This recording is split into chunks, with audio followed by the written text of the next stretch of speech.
সাধারণ সম্পাদক সাংগঠনিক সম্পাদক হাফেজ মাওলানা আনোয়ার নিতে হবে। আসসালামু আলাইকুম ওয়া রাহমাতুল্লাহ।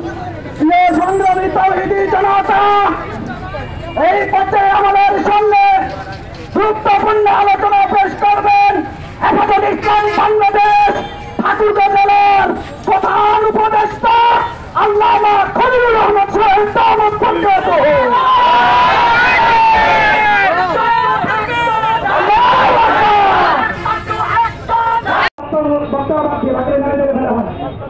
হেফাজত ইসলাম ঠাকুরগাঁও জেলা শাখার মুরব্বীরা বলবেন। এতটুকু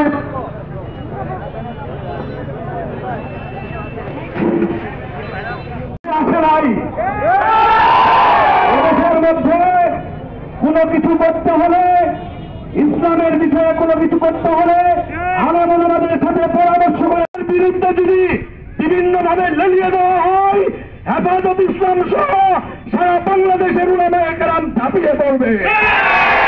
আমি আজকে ঠাকুরগাঁও জেলা সহ সকল মুসলিম তৌহিদি জনতাকে জানিয়ে দিতে চাই, আপনারা উলামায়ে কেরামের সাথে ভালো ব্যবহার করছি।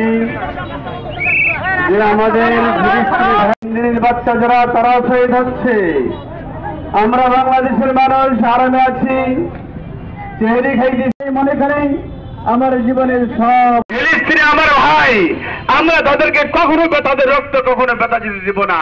হ্যাঁ, আমরা সর্বোচ্চ চেষ্টা করে যাবো ইনশাল্লাহ। আজকে একটা কথা শুনি, মনে রাখবো, ইহুদিরা অনেক চালাক। আমরা যেরকম কোরআন হাদিসকে যেরকম রিসার্চ না করি, তার চেয়ে বেশি রিসার্চ তারা করে। তারা জানে বাইতুল মুকাদ্দাসে খায়, তারা খানা তো পায় না, বরং তারা মনে করে আমার জীবনের শেষ চেহারি।